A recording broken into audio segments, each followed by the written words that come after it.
আসসালামু আলাইকুম এভরিওয়ান। আজকে আমাদের টপিক হচ্ছে এএসওএম, মানে হচ্ছে অ্যাকিউট সুপারেটিভ অটাইটিস মিডিয়া, মানে হচ্ছে কান পাকা রোগ। এটা মূলত হচ্ছে মিডল ইয়ারের একটা ইনফেকশন। মিডল ইয়ার, এটার ডেফিনেশনটা জন্য আমরা জেনে নিই। এটা মূলত হচ্ছে অ্যাকিউট ইনফ্লামেশন। এটা হচ্ছে acute inflammation in the middle ইয়ার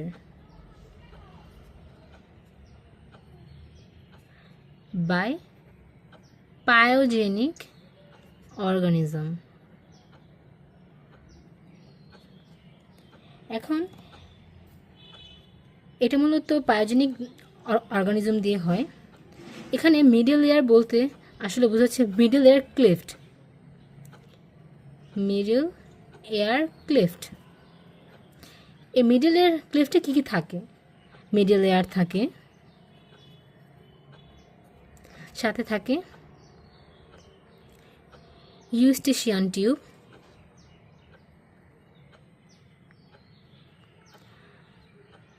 দেন থাকে অ্যাডিটাস, অ্যান্ট্রাম, মাস্টয়েড এয়ার সেল। এই সব কিছু মূল্য মিলে হলো মিডল এয়ার ক্লেফট। এখন আমরা জেনে নিই এই এএসওএম মূলত কোন কোন অর্গানিজমের কারণে হয়ে থাকে, কোন কোন অর্গানিজমের ইনফেকশনের কারণে এই এএসওএম হয়ে থাকে। সর্বপ্রথম আমরা যদি বলতে চাই তাহলে হবে স্ট্রেপ্টোকক্কাস নিউমোনি।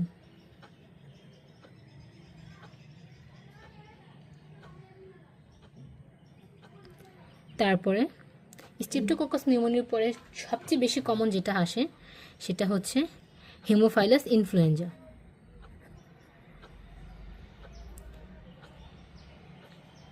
আর আছে মোরাক্সিলা ক্যাটারহিলিক্স।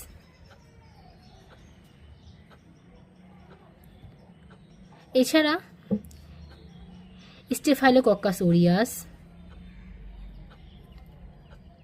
Streptococcus পায়োজেন, pseudomonas. আর বাচ্চাদের ক্ষেত্রে একদম ছোট বাচ্চাদের ক্ষেত্রে বা নিওনেটের ক্ষেত্রে বলতে পারি আমরা gram negative bacteria, E. coli, ব্যাকটেরিওটস।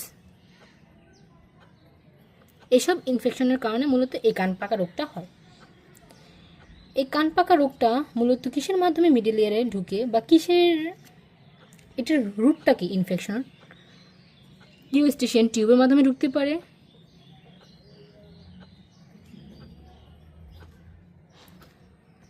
Tympanic মেমব্রেনের মাধ্যমে ইনফেকশনটা হতে পারে,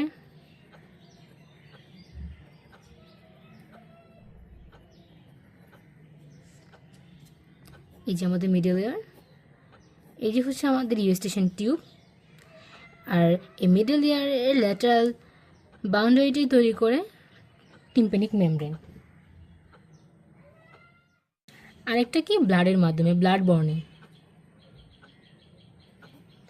এই তিন রুটে এই ব্যাকটেরিয়াগুলো মিডল ইয়ারে ঢুকে দেন ইনফ্লামেশন করতে পারে।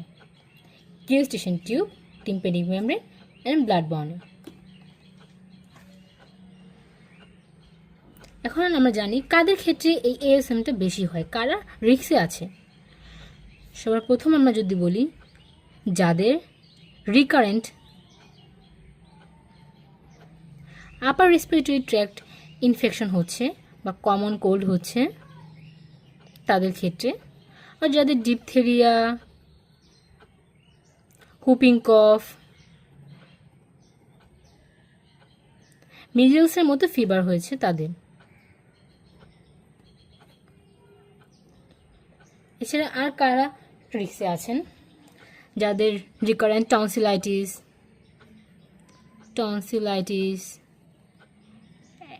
অ্যাডেনয়েডে ইনফেকশন হচ্ছে, অ্যাডেনয়েডাইটিস,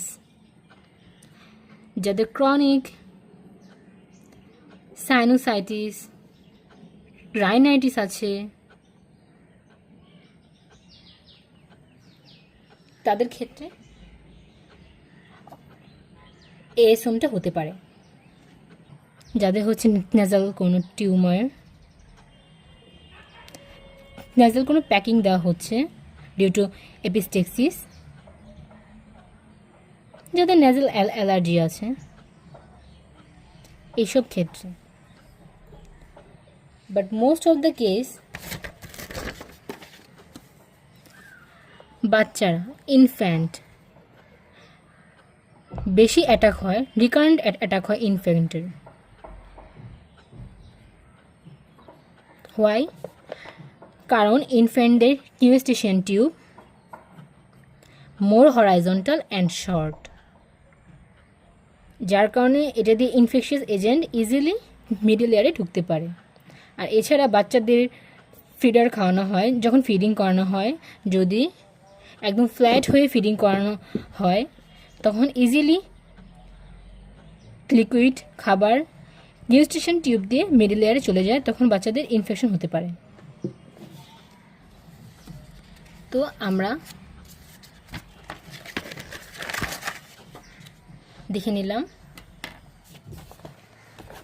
অ্যাকিউট সুপারোটিভ অটাইটিস মিডিয়ার ডেফিনিশন। এটা একটা মিডল ইয়ারের ইনফ্লামেটরি ডিজিজ বা ইনফেকশনাল ডিজিজ, যেটা মূলত প্যাথোজেনিক অর্গানিজম দিয়ে হচ্ছে মিডল ইয়ারের। আর পজিটিভ অর্গানিজম কোনগুলো? মেনলি হচ্ছে স্টেপ্টোককাস নিউমোনি, হিমোফাইলাস ইনফ্লুয়েঞ্জা অ্যান্ড মোরাক্সিলা ক্যাটারহেলিক্স। এই তিনটা হচ্ছে মেন রুট অফ ইনফেকশন। তিনটা আমরা প্রথমেই বলেছি, ইউস্টেশন টিউব দিয়ে, টিম্প্যানিক মেমব্রেন দিয়ে অ্যান্ড ব্লাড বর্নি। আর রিস্ক ফ্যাক্টর, যাদের রিকারেন্ট আপার রেসপিরেটরি ইনফেকশন হচ্ছে, কমন কোল্ড, যাদের ক্রনিক রাইনাইটিস, রেটিনোডাইটিস, ক্রনিক সাইনোসাইটিস হচ্ছে, এসব ক্ষেত্রে। এখন আমরা চলে আসি এটার স্টেজে। এটা ডিফারেন্সিয়াল ডায়াগনোসিসটা কী হতে পারে? এএসওএম এর ডিফারেন্সিয়াল ডায়াগনোসিস, আমরা যদি এএসএম বাদে অন্য কোনো কিছু ডিজিজ চিন্তা করি, তাহলে আমাদের প্রথমে হতে পারে ফারাঙ্কুলোসিস অফ এক্সটার্নাল লেয়ার। এটাও একটা প্যাথোজেনিক অর্গানিজম দিয়ে হয়, এটা হচ্ছে স্টেফিলোককাস অরিয়াস দিয়ে হয়। বা হতে পারে herpetic lesion in the external layer বা রেফার অটালজিয়া। চলো এখন আমরা এএসওএম এর স্টেজগুলো জেনে নিই। এএসওএম এর 5টা স্টেজ, 5 স্টেজ। প্রথমে আমরা একটু গ্রসলি নামগুলো জেনে নিই। Stage of tubal occlusion, stage of pre-suppuration,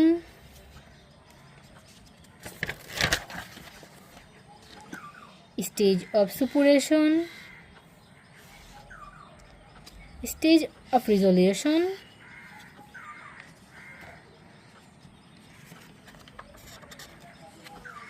and last stage of complication. এটা আমরা লাস্টের দিকে কমপ্লিকেশন স্টেজ, এটা স্টেজ 5।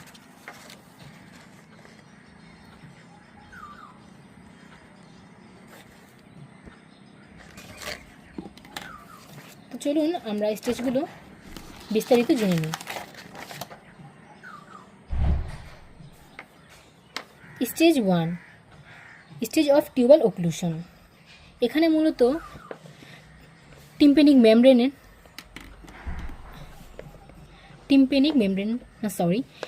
এখানে মূলত ইউস্টেশন টিউব এ ব্লকেজ হয়, যার কারণে এয়ার নেজোফ্যারিংস থেকে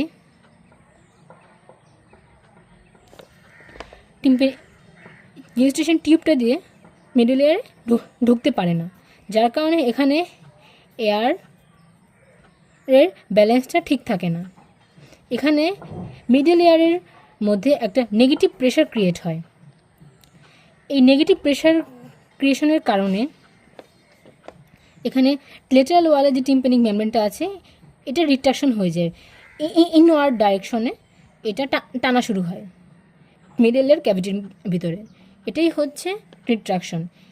তো এই টিউবাল ওক্লুশন স্টেজে পেশেন্ট কী কমপ্লেন নিয়ে আসবে, সেটাই হচ্ছে তার সিমটম। সে বলবে তার কানে ব্যথা, আর বলবে সে কানে কম শুনছে, ডিফনেস, এয়ারেক আর ডিফনেস। আর আমরা অ্যাজ এ ডক্টর তার কী কী সাইন দেখব? সাইনের মধ্যে দেখব, যদি আমরা নটোস্কোপ দিয়ে দেখি তখন আমরা দেখব টিম্পানিক মেমব্রেনটা রিট্রাক্টেড, ইনওয়ার্ড ডাইরেকশনে টিম্পানিক মেমব্রেনটা রিট্রাক্টেড হয়ে গেছে। আর দেখব এই হ্যান্ডেল অফ ম্যালিওলাস যেটা, এটা মোর হরাইজন্টাল হয়ে গেছে, আর এটার ল্যাটারাল প্রসেসটা মোর প্রমিনেন্ট। মেন যে সাইনটা আমরা দেখব সেটা হচ্ছে লাইট রিফ্লেক্স লস হয়ে যাবে। আমরা জানি সাধারণত আমরা যদি কানে টর্চ লাইট মারি এক্সটার্নাল নিয়ার ক্যানেলে, আমরা একটু টিম্পানিক মেমব্রেনটা ড্র করার চেষ্টা করি। এটা হচ্ছে পার্স টেন্সা, এটা হচ্ছে পার্স প্লাসিডা, এটা হচ্ছে ম্যালিয়াস বোন। আমরা যদি কানে টর্চ লাইট মারি তো দেখা যাবে এই পার্স টেন্সার অ্যান্টিরিয়র ইনফেরিয়রলি একটা কোন অফ লাইট ক্রিয়েট হয়, একটা লাইট রিফ্লেক্স। অ্যান্টিরিয়র ইনফেরিয়র দিকে যদি লাইটটা থাকে তখন আমরা বুঝতে পারি এটা হচ্ছে রাইট টিম্পানিক মেমব্রেন। বাট এরকম কোনো রাইট রিফ্লেক্স থাকবে না, কোনো ফ্লাইট থাকবে না, যেহেতু টিম্পানিক মেমব্রেনটা রিট্রাক্টেড হয়ে যায়। আর আমরা যদি টিউনিং ফর্ক দিয়ে যদি আমরা ট্রেনি টেস্ট করি তখন দেখব ট্রেনি নেগেটিভ আসছে, মানে কন্ডাক্টিভ ডিফনেস। আমরা জানি মিডল লেয়ারের প্রবলেম হলে কন্ডাক্টিভ ডিফনেস হয়। এখন আমরা আসি স্টেজ অফ প্রিসুপুরেশন। এই স্টেজে মিডল লেয়ারে মূলত সেরাস নেক্সোডেটিভ কালেকশন হয়। এর কারণে মাইল্ড বাল্জ হয় টিম্পানিক মেমব্রেনটা বাহির দিকে, আর টিম্পানিক মেমব্রেনটা আরও বেশি ইনফ্লামড হয় অ্যান্ড রেড কনজেস্টেড হয়ে যায়। তখন দেখতে টিম্পানিক মেমব্রেনটা একটা গরুর গাড়ির চাকার মতো কার্ড হুইল লাইক অ্যাপিয়ারেন্স হয়ে যায়। আমরা জানি টিম্পানিক মেমব্রেনের যে ব্লাড ভেসেলগুলো এগুলো এরকম রেডিয়েটিং ম্যানারে থাকে। এরকম ইনফ্লামেশনে ব্লাড ভেসেলগুলো ডায়ালেটেড হয়ে যায়, তখন এটাকে কার্ড হুইল লাইক অ্যাপিয়ারেন্সের মতো মনে হয়। তো প্রিসুপুরেশন স্টেজে পেশেন্টের কী কমপ্লেন থাকবে? টিউবাল অক্লুশনের যে কমপ্লেনগুলো ছিল, এয়ারেক, ডিফনেস, এগুলো আরও বেড়ে যাবে। সাথে সে বলবে আমার টিনিটাস, মানে সে বলবে আমার কানে শোষো শব্দ হয় বা বাবলিং সাউন্ডের মতো মনে হয়। আর সাথে পেশেন্টের হাই ফিভার থাকবে অ্যান্ড রেস্টলেসনেস। আমরা অ্যাজ এ ডক্টর তার কী সাইন দেখব? আমরা দেখব তার কার্ড হুইল লাইক অ্যাপিয়ারেন্স হয়েছে টিম্পানিক মেমব্রেনের। আর ট্রেনি টেস্ট করলে তো অবশ্যই নেগেটিভ পাবো, কন্ডাক্টিভ ডিফনেস, আর টিম্পানিক মেমব্রেন স্লাইটলি বাল্জ থাকবে।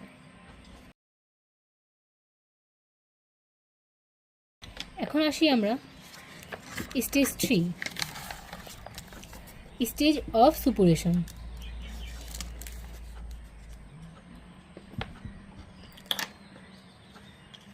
এটা মোস্ট ভালনারেবল একটা স্টেজ, কারণ এই স্টেজের পরবর্তী অ্যান্ড অগ্রবর্তী, আগে অ্যান্ড পরে এএসওএমের ট্রিটমেন্টটা ডিফারেন্ট হয়ে যায়। তো চলো আমরা স্টেজ 3টা পড়ে নিই, স্টেজ অফ সুপুরেশন। সুপুরেশন মানেই তো আমরা বুঝতে পারছি এখানে পাস ফর্মেশন হয়ে গেছে। এখানে মূলত middle layer ক্যাভিটিতে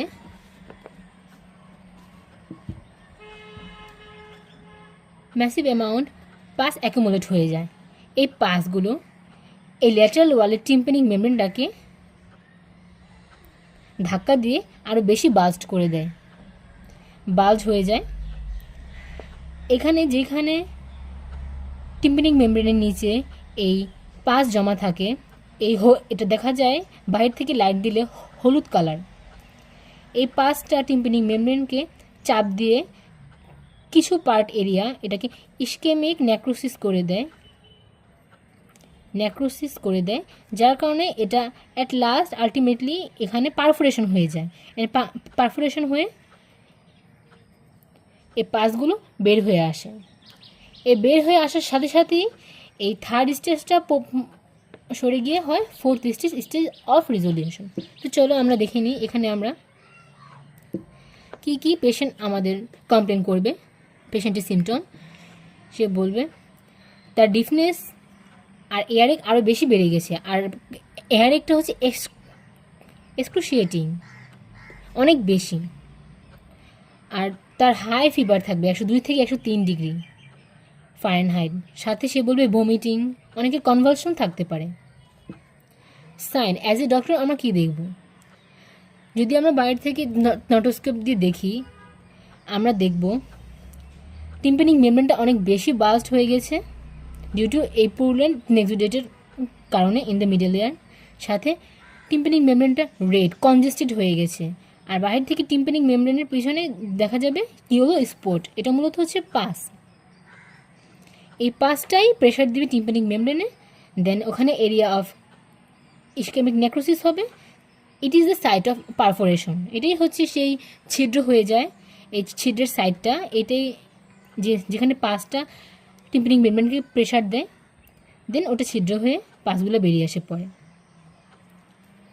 ultimately tympanic membrane rupture হয় অ্যান্ড পাসটা রিলিজ হয়ে যায়।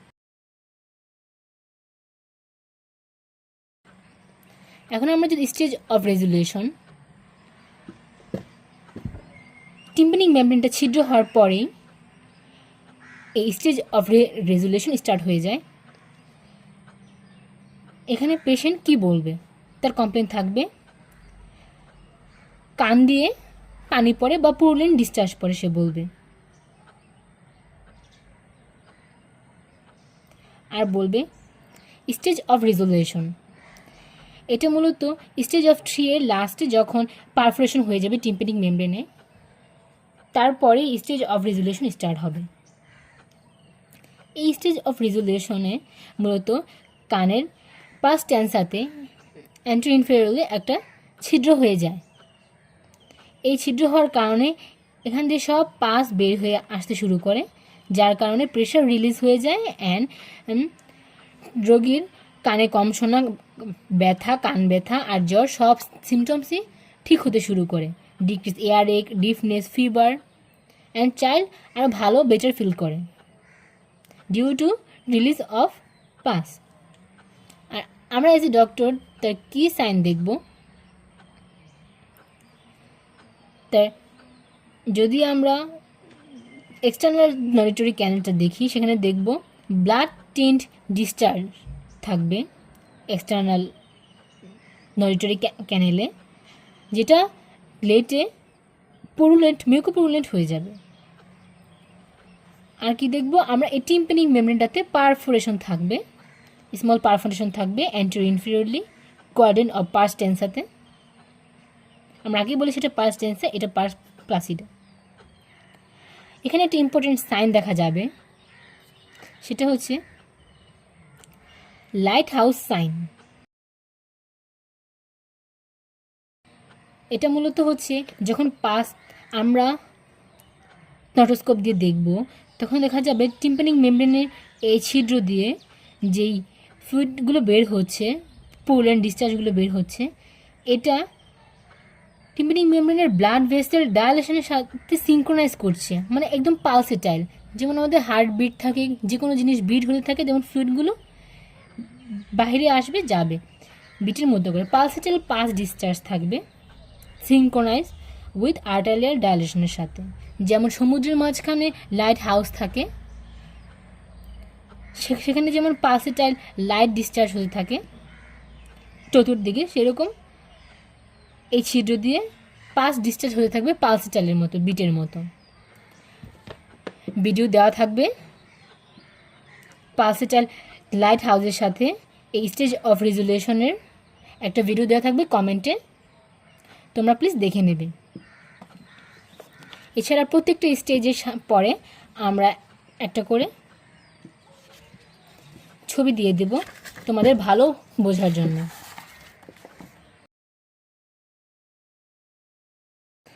এখন আমরা দেখি stage of complication, last stage. যদি আমরা ASOMটা আনট্রিটেড রাখি তখন আমাদের এইসব কমপ্লিকেশন হতে পারে। কমপ্লিকেশনকে আমি মূলত দুইটা ভাগে ভাগ করেছি। একটা হচ্ছে এক্সট্রাক্রেনিয়াল কমপ্লিকেশন, মানে হচ্ছে ক্রেনিয়ামের বাইরে, স্কাল বোনের বাইরে। আরেকটা হচ্ছে ইন্ট্রাক্রেনিয়াল। আমরা প্রথমে এক্সট্রাক্রেনিয়ালটা জেনে নিই। আমাদের যে মাস্টয়েড আছে কানের পেছনে, ওখানে ইনফ্লামেশন হয়ে যেতে পারে, মাস্টয়েডাইটিস হতে পারে।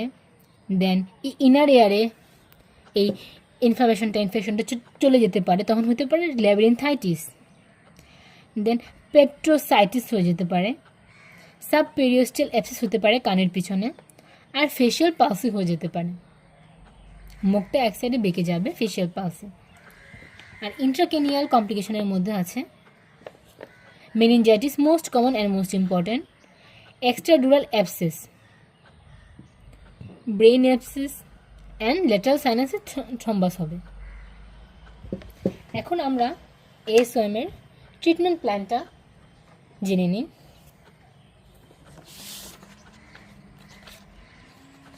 ট্রিটমেন্টের আগে আমরা দেখে নিই এখানে ইনভেস্টিগেশন আমরা কী কী করব। ইনভেস্টিগেশন আমরা একটা CBC করতে পারি, কমপ্লিট ব্লাড কাউন্ট। সেখানে আমরা দেখব লিউকোসাইটোসিস হচ্ছে, WBC কাউন্টটা বেড়ে যাবে, ESRটাও বেড়ে যাবে, যেহেতু এখানে ইনফ্লামেশন হচ্ছে। আমরা যদি নটোস্কোপি করি তাহলে আমরা এটা স্টেজগুলো বুঝতে পারবো। এটা কি stage 1, tympanic membrane retracted, light reflex loss হয়ে গেছে, নাকি স্টেজ 2, কার্টহুইল লাইক অ্যাপিয়ারেন্স হয়ে গেছে টিম্প্যানিক মেমব্রেনের, স্টেজ 3 এখানে পুরুলেন্ট পাস জমা হয়ে টিম্প্যানিক মেমব্রেনটাকে বেশি বাজ করে দিয়েছে, ইয়েলো স্পট দেখা যাচ্ছে, নাকি স্টেজ 4 পারফোরেশন হয়ে গেছে টিম্প্যানিক মেমব্রেনের। আর আমরা যদি টিউনিং ফর্ক টেস্ট করি, আমরা রিনি ওয়েবার করে দেখতে পারি যে কন্ডাক্টিভ টাইপ ডিফনেস থাকবে। এক্স-রে করলে মাস্টয়েড টাউন্স ভিউতে আমরা কি দেখব,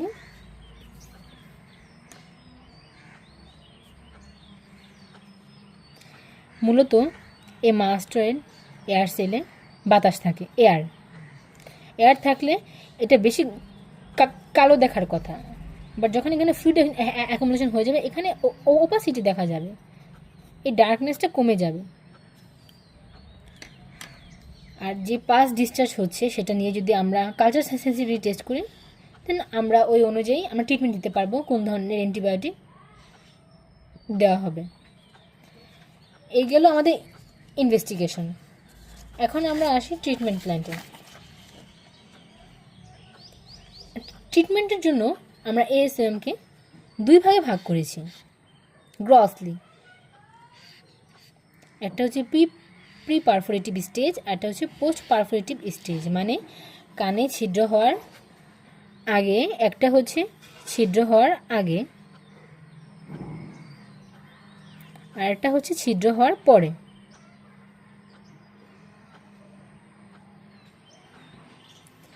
একটা ছিদ্র হওয়ার আগে, একটা ছিদ্র হওয়ার পরে। ছিদ্র হওয়ার আগে কোনো ডিসচার্জ থাকবে না, তখন আমরা কি পাবো, শুধু টিম্প্যানিক মেমব্রেনটা বাল্জ পাবো আর রিনি নেগেটিভ পাবো। কিন্তু পোস্ট পারফোরেশনের পরে এখানে রাপচার হয়ে যাবে, রাপচার হয়ে পাস ডিসচার্জ হবে। যদি রাপচারের পর আপ টু 3 মান্থ যদি সময় যায় তাহলে হবে সেটা ASOM। কিন্তু যদি 3 মান্থের বেশি চলে যায়, তখনও এই পারফোরেশন রয়ে যায়, তখন সেটাকে আমরা বলবো CSOM, chronic suppurative otitis media. আমরা আপাতত 3 মাসের আগ পর্যন্ত ট্রিটমেন্টটা বলবো। Pre perforative stage and post perforative stage. Pre perforative স্টেজে কী থাকে সমস্যা আর আমরা কি ট্রিটমেন্ট দেব একটু দেখে নিই। সে বলবে আমার কানে ব্যথা, রোগী ডিফনেস হচ্ছে, কানে কম শুনছি, কন্ডাক্টিভ টাইপ ডিফনেস, ব্লকেজ সেন্সেশন বলবে, হাই গ্রেড ফিভার, বাট কোনো এয়ার ডিসচার্জ থাকবে না, কারণ এখানে পারফোরেশন হয়নি। তো এখানে আমরা কি ট্রিটমেন্ট দেবো, অবশ্যই যেহেতু এটা পায়োজেনিক অর্গানিজম দিয়ে হচ্ছে, ফার্স্ট অফ অল আমরা তাকে ব্রড স্পেকট্রাম সিস্টেমিক অ্যান্টিবায়োটিক দেব। কানের ড্রপ কিন্তু আমরা এখানে দেব না, কারণ এখানে কানে পারফোরেশন হয়নি টিম্প্যানিক মেমব্রেনে, তাই আমরা এখানে ওরাল সিস্টেমিক অ্যান্টিবায়োটিক দেব। আমরা কি দিতে পারি এমপিসিলিন আর অ্যামোক্সিসিলিন। এমপিসিলিন দিতে পারি 50 milligram per kg per day, আর অ্যামোক্সিসিলিন দিতে পারি 40 milligram per kg per day. এটা মূলত আমরা 7 থেকে 10 দিন দেওয়া হয়। অ্যান্টিবায়োটিক দেওয়ার পর আমরা আর কি দিতে পারি, ন্যাচারাল ডিকনজেস্টেন্ট। যেহেতু অনেকেরই নাক বন্ধ থাকে, এই নাজাল ডিকনজেস্টেন্ট দেওয়ার মূল উদ্দেশ্য হচ্ছে আমাদের টিম্প্যানিক মিডল লেয়ারের সাথে যে রিওস্টেশন টিউবটা আছে এটা ক্লিয়ার করা, এটার জ্যামটা ক্লিয়ার করা, এখানে যে অক্লুশন ছিল সেটা ক্লিয়ার করে দেওয়া নেজাল ডিকনজেস্টেন্ট দিয়ে। নেজাল ডিকনজেস্টেন্ট হিসেবে আমরা নেজাল ড্রপ দিই। কী কী দিতে পারি, ইফেড্রিন, অক্সিমেটাজোলিন আর জাইলোমেটাজোলিন। এছাড়া আমরা সিমটোমেটিক ট্রিটমেন্ট হিসেবে দিতে পারি অ্যানালজেসিক, যেহেতু ব্যথা আছে, অ্যান্টিবায়োটিক জ্বরের জন্য, আর পেশেন্টকে বলবো বেড রেস্টে থাকবেন, প্ল্যান্টি অফ ফ্লুইড ড্রিঙ্ক করতে হবে, মানে বেশি করে পানি খেতে হবে, আর কানে ড্রাই হিট অ্যাপ্লাই করতে বলতে পারি। আমরা আরেকটা করতে পারি, একটা ইনসিশন দিতে পারি। ইনসিশন দিয়ে কানে একটা ছিদ্র করে পাঁচটাকে ড্রেনেজ করে দিতে পারি। এটাকে বলা হয় মায়োরিঙ্গোটমি। মায়োরিঙ্গোটমি এটা হচ্ছে টিম্প্যানিক মেমব্রেনে একটা ছোট ছিদ্র করে দিয়ে যে মিডল লেয়ারে যে পাঁচটা ছিল সেটাকে বের করে দিতে পারি। এটা মূলত 3rd স্টেজে করা হয়, স্টেজ অফ সুপুরেশন, যখন টিম্প্যানিক মেমব্রেনটা খুব বেশি বাল্জ হয়ে যায়, যে এরপর স্টেজ অফ রেজুলেশনে সেটা পারফোরেশন হয়ে যাবে। এর আগে আমরা একটা ড্রেনেজ করে দিই, drainage operation to evacuate pus and help resolution. Myringotomy করতে পারি আর কর্টিকা মাস্টোইডেক্টমি। মোর কমন হচ্ছে মায়োরিঙ্গোটমি। এখন হচ্ছে পোস্ট পারফোরেশন স্টেজ, এখানে মূলত এয়ার ডিসচার্জ হয়ে যায়, পাস এয়ারে ডিসচার্জ থাকে, পাস ডিসচার্জ হয়, আর পেন থেকে, ফিভার থেকে, সব সিমটম থেকে আস্তে আস্তে রিলিফ পাওয়া শুরু করে। এখানে আমরা ট্রিটমেন্টটা কী দেবো, যেহেতু এখানে পাস বের হচ্ছে অ্যান্ড টিম্প্যানিক মেমব্রেনে একটা ছিদ্র আছে, তাই এখানে আমরা কানের ড্রপ দেব। আমরা কিন্তু প্রি পারফেক্টিভ স্টেজে কানের ড্রপ দেব না, এই ভুলটা স্টুডেন্টরা ম্যাক্সিমাম করে, এটা করা যাবে না। অ্যান্টিবায়োটিক এয়ার ড্রপ দেব পোস্ট পারফেক্টিভ স্টেজে। প্রথমে আমরা নেয়ার টয়লেটিং করব, মানে যেসব পাস ফেল্ড এক্সটার্নাল অডিটরি ক্যানেল ছিল ওগুলো ক্লিন করে দেন আমরা অ্যান্টিবায়োটিক তাকে ড্রপ সাজেস্ট করব।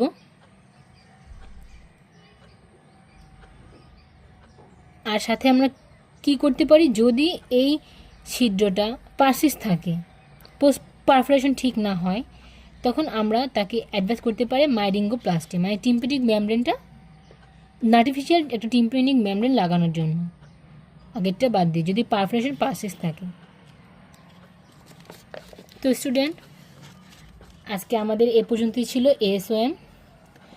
আমার ক্লাস কেমন লাগলো তুমি জানাবে তোমরা সবাই, আর এরকম আরও এডুকেশনাল ভিডিওর জন্য আমাদের চ্যানেলটাকে লাইক দিও আর সাবস্ক্রাইব করে দিও। ধন্যবাদ।